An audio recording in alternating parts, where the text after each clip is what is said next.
Smart in leadership. Kepemimpinan adalah kemampuan untuk membuat orang yang mengerjakan hal yang tidak mereka sukai dan menyukainya.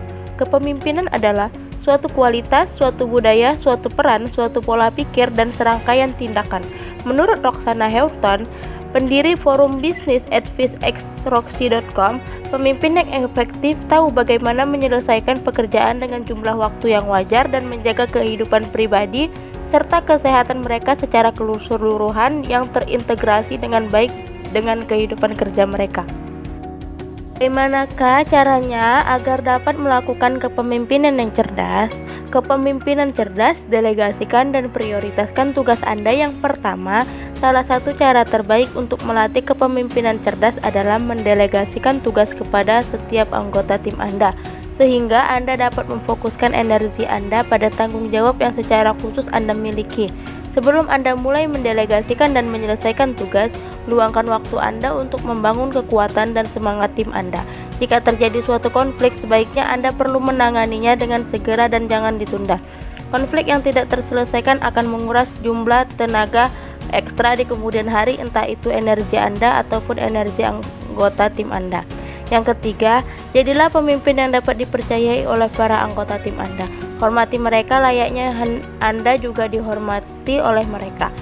Memiliki integritas dan juga kejujuran sebagai seorang pemimpin. Anda tidak akan menjadi pemimpin jika bawahan Anda tidak mempercayainya kepemimpinan Anda. Smart leadership atau kepemimpinan cerdas. Menjadi bos atau pemimpin sebuah perusahaan, entah itu masih berupa startup atau perusahaan besar, tanggung jawab yang melekat tentu sangat berat. Tak selamanya tugas yang dikerjakan oleh seorang pemimpin atau bos begitu mudah. Begitu banyak keputusan yang harus diambil setiap hari, setiap waktu, apalagi jika Anda memiliki tim yang harus Anda arahkan sesuai dengan tujuan dan target yang dituju oleh perusahaan.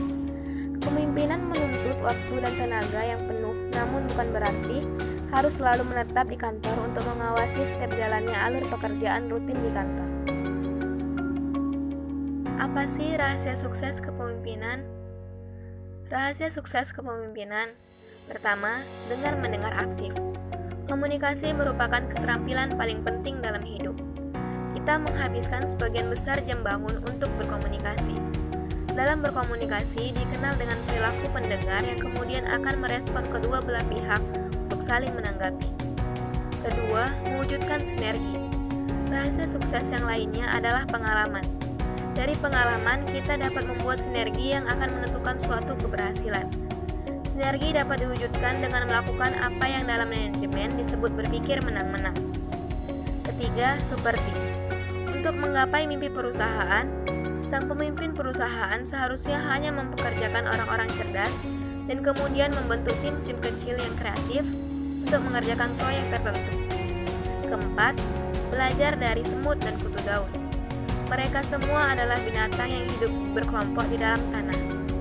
Membuat liang dan ruang yang bertingkat-tingkat sebagai rumah dan gudang tempat menyimpan makanan musim dingin.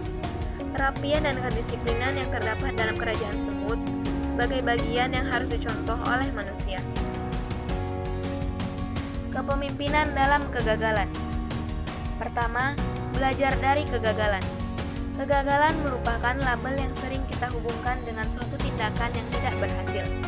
Dalam dunia kepemimpinan, kita juga dapat meniru kegagalan di masa kecil dan kita dapat belajar dari kegagalan tersebut. Sikap gigih inilah yang dapat membuat kita belajar dari kegagalan yang berulang kali menimpa kita. Soichiro Honda mengatakan bahwa apa yang dilihat orang pada kesuksesan saya hanya 1%.